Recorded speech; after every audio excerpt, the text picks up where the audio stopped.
Hello भाई लोग, मैं हूँ फैक्ट भाई और आज से कुछ साल पहले ये वीडियो वायरल हुआ था कि ये देखो दाल सिर्फ हल्दी नमक और कुछ नहीं इसके सिवाय 10 घंटा ड्यूटी जवान करने के बाद ये दाल, ना इसमें प्याज है ना लहसुन अदरक में।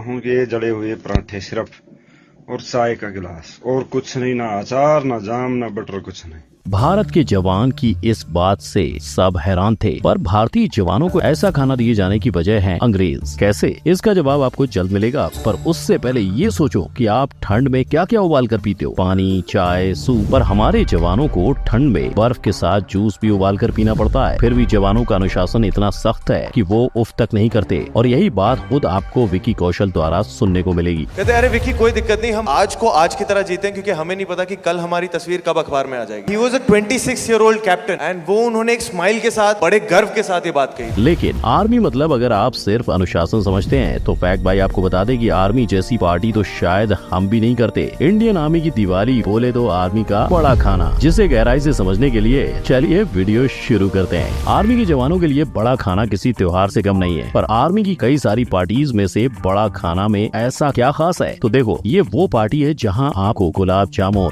कश्मीरी हलवा, रसमलाई से लेकर पनीर, चिकन, मटन और मच्छी, यानी जिस भी डिश की विश करो आपको मिल जाएगी, क्योंकि ये इवेंट है ही इतना बड़ा। 2000 जितने सोल्जर्स, उनकी फैमिली और रिटायर्ड ऑफिसर सब एक साथ मिलकर इस इवेंट में परफॉर्म करते हैं। नेक्स्ट डे ऑफिसर्स की फैमिली के लिए मेला भी होता है। इस इवेंट का हाईलाइट यही है कि सारे ऑफिसर्स एक साथ आएं और उनका बॉन्ड स्ट्रॉन्ग हो, क्योंकि आर्मी का मतलब मैं नहीं हम। और आपको जानकर हैरानी होगी कि इसी बॉन्ड को बनाने के लिए चंद्रगुप्त मौर्य तक अपनी टुकड़ी के साथ बैठकर खाना खाते थे। लेकिन सैनिकों का खाना कितना जरूरी है ये तो आप नेपोलियन से सुनिए। नेपोलियन बोनापार्ट कह गए जमाने से an army marches on stomach, इसीलिए हमारे मिनिस्ट्री ऑफ डिफेंस ने सालाना 1440 करोड़ का बजट सिर्फ और सिर्फ आर्मी राशन का इंतजाम करने के लिए किया है, जिसमें सूखे राशन से लेकर फ्रेश राशन बोले तो फल, सब्जियां, दूध और चिकन, मटन, मच्छी सेना की टुकड़ी को दी जाती है। यस, मांसाहारी भोजन इंडियन डिफेंस के तीनों ही फोर्सेस का जरूरी मील है। पर इंडिया, जहाँ दुनिया के सबसे ज्यादा वेजिटेरियन यानी 42% लोग नॉन वेज नहीं खाते,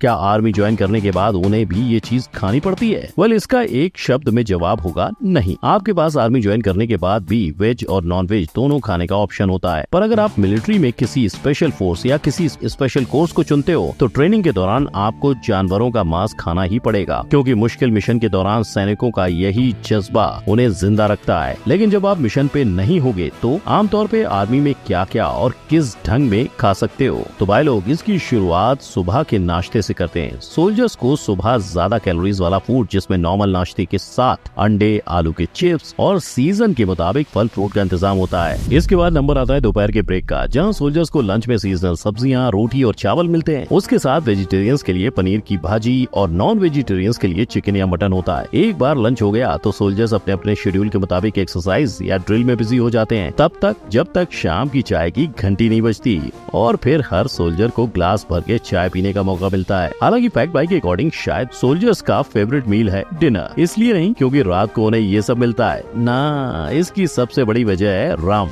रात के खाने के साथ सोल्जर्स को रम दी जाती है, जिसे वो जितना चाय पी सकते हैं और अपनी थकान शकान मिटा सकते हैं। जी हाँ, क्योंकि सोल्जर्स के मुताबिक आप जितनी मर्जी रम पियो, इसका हैंगओवर नहीं होगा। लेकिन ये बात तो हुई किसी एक सोल्जर कैंप की। अब उन सोल्जर्स का क्या जो छोटे छोटे टुकड़ियों में कैंप से दूर सरहद को बचा रहे हैं? वेल, वरी नॉट, क्योंकि हमारे सोल्जर्स को हर वक्त गर्म और बेहतरीन खाना मिले, इसका इंतजाम करते हैं खानसामा। सैनिकों की हर टुकड़ी के मेंबर्स के बीच एक या उससे ज्यादा खानसामा होता है, जिसका सबसे जरूरी काम होता है बाकी सोल्जर्स को 3 टाइम का खाना वक्त पे मिले। और इसके बाद उसकी मेन ड्यूटी होती है अपनी ट्रेनिंग करना, क्योंकि भले ही खानसामा दूसरे सोल्जर्स को खाना खिलाते हो, पर वो खुद भी तो सोल्जर्स ही हैं, और जब मुश्किल वक्त आता है तो उन्हें भी खाना खिलाने वाले हाथों में हथियार उठाना पड़ता है। और सोल्जर्स के पीछे पीछे अगर बैटलफील्ड या किसी रिमोट एरिया में खानसामा नहीं पहुंच सका तो भी खानसामा का गर्मा गर्म खाना सोल्जर्स तक पहुंचता है, और सोल्जर्स के राशन से लेकर उनका खाना पहुंचाने तक की जिम्मेदारी आर्मी सर्विस कॉर्प और आर्मी परचेज ऑर्गेनाइजेशन की होती है, जहां खाना पहुंचाने वाले जवान अपने जान की बाजी लगाकर अपने साथियों को ट्रक से या छुपे रास्तों से खाना पहुंचाते हैं। और रही बात कि ऐसे सोल्जर्स को खाने में क्या मिलता है, तो इनका ब्रेकफास्ट, लंच, डिनर का सारा मेन्यू सेम ही होता है। बस इनके केस में टाइमिंग आगे पीछे हो जाती है। जब सोल्जर्स अपनी ड्यूटी पूरी कर लेते हैं तभी वो खाना खाना खाते हैं। सोल्जर्स की ऐसी कहानी सुन के अपने इंडियन होने पे अगर आपको भी गर्व हो रहा है तो ठहरो, क्योंकि अभी दुनिया के सबसे ऊंचे जंग के मैदान की कहानी बाकी है मेरे दोस्त। सियाचिन पे हमारे जवान सही सलामत रहें, इसके लिए हर दिन हमारी सरकार 6 करोड़ खर्च करती है। जी हाँ, ये वो पर्वतीय इलाका है जहाँ जाने से पहले सोल्जर्स को 5 हफ्ते की कड़ी ट्रेनिंग लेनी पड़ती है, जहाँ -30 डिग्री से लेकर -70 डिग्री तक का तापमान होता है और जवान के बर्फ में जमकर दम तोड़ने के लिए सिर्फ एक गलती काफी होती है। अब जहाँ इंसान तक जम जाए वहाँ लोग क्या खाते होंगे? वेल ये देखो, पतीला का अंडे में डाल के गर्म करके पीना पड़ता है।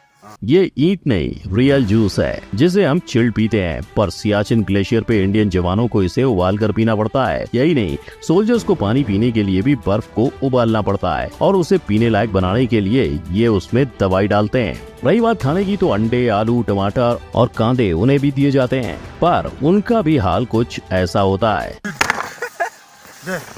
ये देख, इसके अलावा उन्हें पूरे 4000 कैलोरीज मिले इतना खाना दिया जाता है, जो आम इंसान के डेली कैलोरीज यानी 2 से 2500 कैलोरीज से डबल है। और इस एनर्जी के लिए भी उन्हें काफी मेहनत करनी पड़ती है, क्योंकि सियाचिन पे चीता हेलीकॉप्टर महीने में एक बार सोल्जर्स को राशन पहुंचाता है। चीता ही नहीं, इंडिया के बाकी बॉर्डर इलाकों में भी जहां गाड़ियां नहीं जा सकती, वहां हेलीकॉप्टर से ही जवानों को राशन पहुंचाया जाता है, जहां से वो उसे खुद या ऊंट जैसे जानवरों का सहारा लेकर अपने बेस पहुंचाते हैं। पर ये सफर और सियाचिन पे सोल्जर्स के 3 महीने की ड्यूटी कितनी मुश्किल है, हम इस बात का सिर्फ अंदाजा ही लगा सकते हैं। अब तक अपनी ड्यूटी निभाते निभाते 900 जितने जवान बिना लड़ाई के मुश्किल हालातों के चलते सियाचिन पे शहीद हुए हैं। इसके बावजूद आज भी सियाचिन पे हमारे जवान डट कर खड़े हैं। यानी इस सब से ये तो क्लियर है कि हमारे जवानों को हेल्दी फूड मिल जाता है। अगर आपको फैक्ट भाई की बात पे यकीन नहीं हो तो खुद जवानों से सुन लो। सोमवार को हमारे को मीट मिलता है, नॉन मीट को पनीर मिलता है और उसको फ्रूट भी मिलता है नॉन मीटर को, और हफ्ते में 3 दिन या कभी 4 दिन भी मिल जाता है हमारे को मीट, और ऐसे पनीर वाले को भी मिलता है। हालांकि ये बात सच है कि इंडियन सोल्जर्स का खाना उनके हायर रैंक ऑफिसर से कम अच्छा होता है, और इसकी कई सारी वजह हैं, जिसमें से एक है अंग्रेज, जिन्होंने शुरुआती दौर में आर्मी के सोल्जर्स और ऑफिसर्स के बीच इक्विपमेंट से लेकर कपड़े, फूड, हर चीज में फर्क किया। और आज हमारी आर्मी में ये चीजें मजबूरी में होती है। भारत को अपना हर सैनिक प्यारा है, लेकिन इसके चलते सैनिकों की टुकड़ी और उनके हायर रैंकिंग ऑफिसर्स की टुकड़ी दोनों को एक तराजू में तौलना गलत होगा,